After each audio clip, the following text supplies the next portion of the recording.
नमस्कार मित्रों, मैं हूं डॉक्टर संतोष मानव। दो सवाल हैं। क्या उत्तर प्रदेश में योगी और मोदी का कोई विकल्प नहीं है?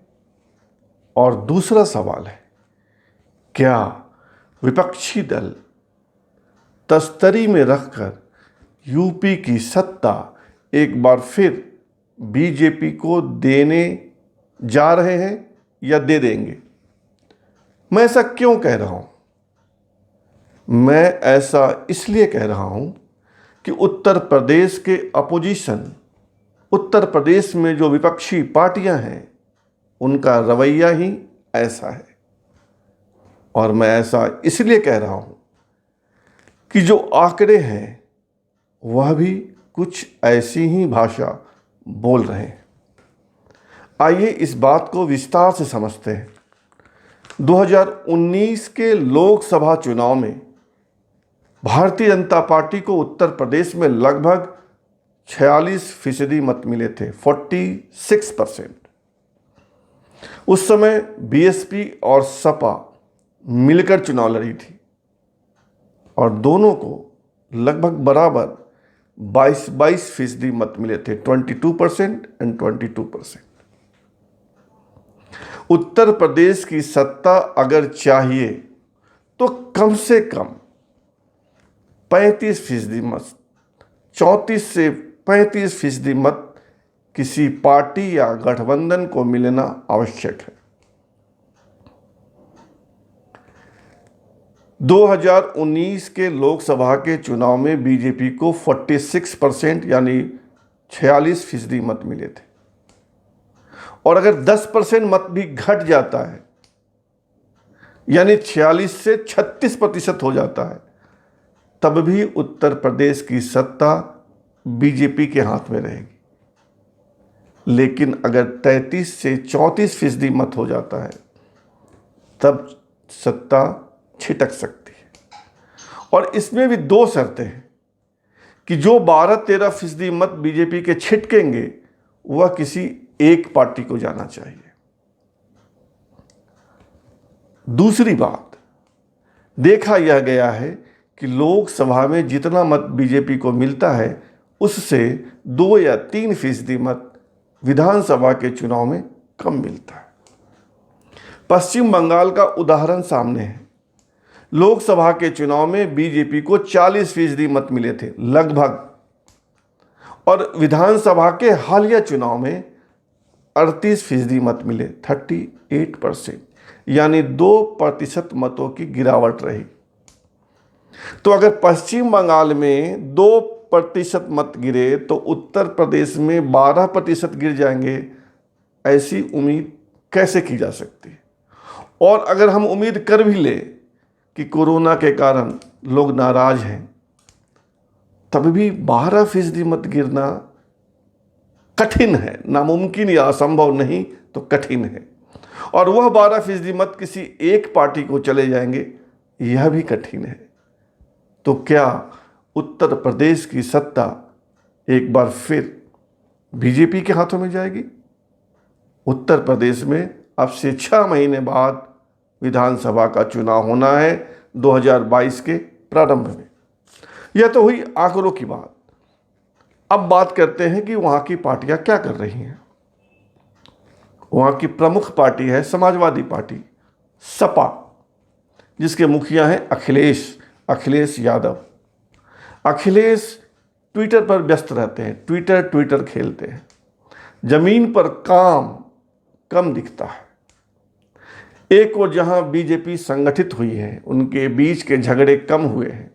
योगी और मोदी का विवाद जो फैलाया गया था या जो था, वह लगभग शांत हो गया है। केशव प्रसाद मौर्य और आदित्यनाथ योगी के बीच का कथित टकराव भी शांत हो चला है। केशव प्रसाद मौर्य ने योगी को नेता मान लिया है। उसके नेता, तमाम बड़े नेता सक्रिय हो गए हैं। राधा मोहन सिंह जो प्रदेश के प्रभारी हैं बीजेपी के, लगातार बैठकें कर रहे हैं। BL संतोष जो बीजेपी के अखिल भारतीय संगठन महामंत्री हैं, वे भी सक्रिय हैं। पार्टी के प्रदेश अध्यक्ष स्वतंत्र देव सिंह भी जिले जिले में बैठक कर रहे हैं। पूरी पार्टी भिड़ गई है और बताया गया है कि शीघ्र ही अमित शाह और पार्टी प्रेसिडेंट जेपी नड्डा का यूपी का दौरा शुरू हो जाएगा। लेकिन यूपी में जो प्रमुख विपक्षी दल है सपा, ट्विटर पर व्यस्त है। ट्विटर पर ही सरकार बना रहे हैं, साइकिल की सत्ता ला रहे हैं। कांग्रेस का हाल यूपी में बुरा है। बताया गया है कि यूपी की प्रभारी महामंत्री प्रियंका गांधी वाड्रा ने लगभग 100 लोगों को फ़ोन करके कह दिया है कि आप चुनाव की तैयारी करो, आपकी टिकट पक्की है। लेकिन उत्तर प्रदेश में कांग्रेस के पास न वोट बैंक है, यानी आधार वोट नहीं है, और न संगठन है। बीएसपी भी शांत है और बीएसपी के बारे में एक नई हवा चली है कि बहुत संभव है कि उसका गठबंधन बीजेपी के साथ हो जाए, या यह भी हो सकता है कि बीजेपी में बीएसपी का विलय हो जाए। समीक्षक कह रहे हैं कि मायावती बहन जी थक गई हैं, अब वे बहुत संघर्ष करना नहीं चाहती हैं, आराम से सत्ता का सुख भोगना चाहती हैं। इसलिए बीजेपी के साथ उनकी बातचीत चल रही है। अगर उपराष्ट्रपति के पद पर समझौता हो गया तो बहन जी बीजेपी में चली जाएंगी। और कुछ पार्टियां हैं। एक भागीदारी संकल्प भागीदारी मोर्चा है जिसके नेता श्रीमान ओपी राजभर हैं। ओपी राजभर ने कई पार्टियों के साथ समझौता किया है, जिसमें एक ओवैसी की पार्टी AIMIM भी है।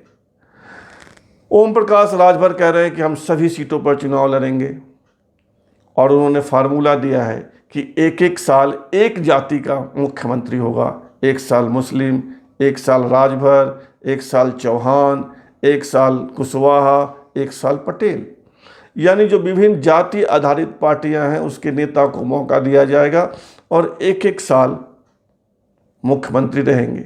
उन्होंने यह भी फार्मूला दिया है कि हर साल 4 नए उप मुख्यमंत्री होंगे। ये अजीब तरह का फार्मूला है और उनके 5, 7, 8 दल जो है संकल्प भागीदारी मोर्चा में, सबको सत्ता में हिस्सेदारी मिलेगी मुख्यमंत्री के तौर पे या उप मुख्यमंत्री के तौर पे। तो एक अजीब तरह का फार्मूला है, अजीब तरह की जमावट है। और वोटों के प्रतिशत, अगर हम 2019 के लोकसभा चुनाव की बात करें, पार्टी की सक्रियता, आधार वोट, संगठन की सक्रियता आदि की बात करें तो बीजेपी आगे दिखती है। बीएसपी से लोग भाग रहे हैं, कुछ संकल्प भागीदारी मोर्चा में जा रहे हैं, कुछ बीजेपी में जा रहे हैं, कुछ सपा में जा रहे हैं। ऐसे में बीएसपी के पास भी बहुत कुछ नहीं है। पार्टी कमज़ोर हो गई है। नेता लगातार एक के बाद एक निकल रहे हैं, नए लोग आ नहीं रहे हैं।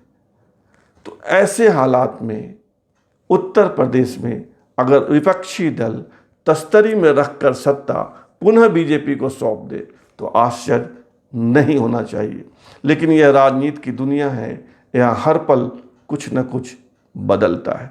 संभव है कि अगले 6 माह में सीन बदल जाए, दृश्य बदल जाए, लेकिन आज की तारीख में आप कह सकते हैं कि वहाँ के अपोजिशन के दल तस्तरी में रखकर सत्ता बीजेपी को सौंपने के लिए लगभग उतावले हैं। आज इतना ही, फिर बात करेंगे किसी नए सब्जेक्ट के साथ। तब तक जय हिंद।